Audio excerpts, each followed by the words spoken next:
Bell confirmation के लिए date थी और अपना फिर जो है 22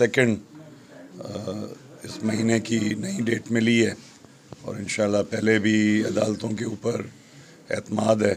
इंशाल्लाह पहले भी अदालतों से सुरखरू हुए हैं और इस झूठी FIR पे इंशाल्लाह अभी भी अल्लाह की ज़ात से उम्मीद है कि अदालतों से सुरखरू होंगे।